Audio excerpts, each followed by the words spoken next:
Do you believe in prospecting, or does the thought of that give you anxiety? I guess you have to decide what you fear more, rejection or regret.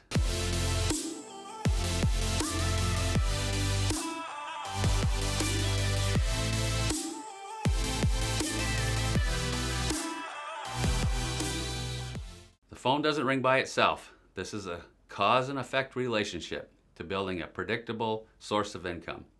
Prospecting is just one way to invest in your business, and it doesn't have to be cold and unforgiving. There are many ways to do it. So check out these 8 great ways to make it a little friendlier. Yes, I believe most of you will need to step out of your comfort zone just a little bit, but if you seriously give yourself a chance, I bet you will find one of these methods worthy of adding to your regular business building activities. Ready? Start simple and send a letter to all your neighbors offering them an invitation to connect with you to learn about the market, the value of their home, how to invest in real estate, and answer any questions they may have. And then follow up with a phone call if possible. Number 2, if the weather's nice, consider walking the neighborhood and dropping off flowers or a seasonal gift as a way of introducing yourself. If true, let them know that your office has many buyers looking for similar homes in the neighborhood and wondered if they knew anyone considering a move. Or just ask them directly when they plan on making their next move. The dreaded cold call. I know. It won't be fun at first, but when you have a reason to call, it doesn't have to be terrible. Imagine if you had a buyer looking for a particular neighborhood. Now, you have a reason.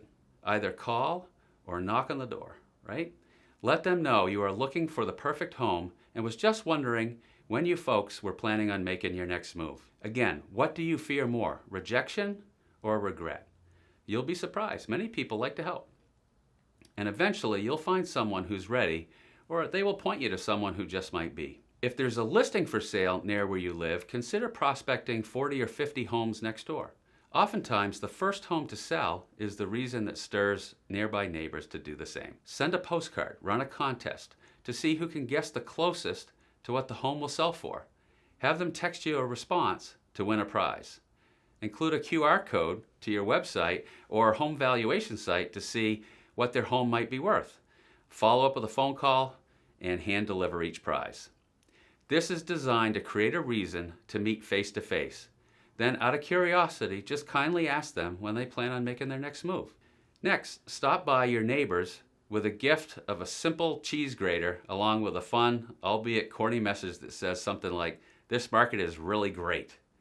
And use the opportunity to share some highlights. This will be great, right? This will be a great opportunity to meet people and engage in a meaningful conversation about real estate.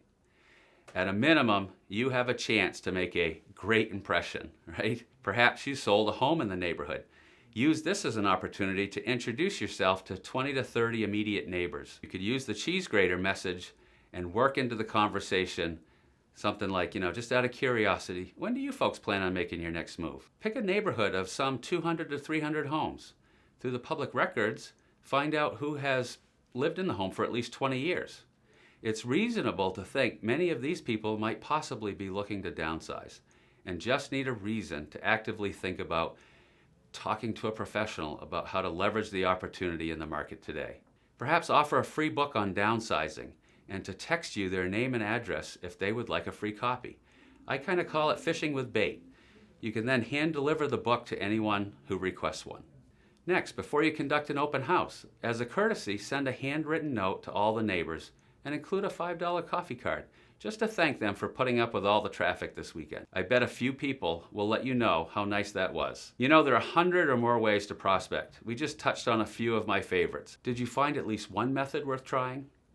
Like everything, in order to be good, practice makes perfect. And it will make you a better agent, and your business will be better for it. Not only that, think of all the new clients that will have the opportunity to meet and possibly work with the wonderful, awesome you. Now have fun with it. Create the experience your clients will love to talk about.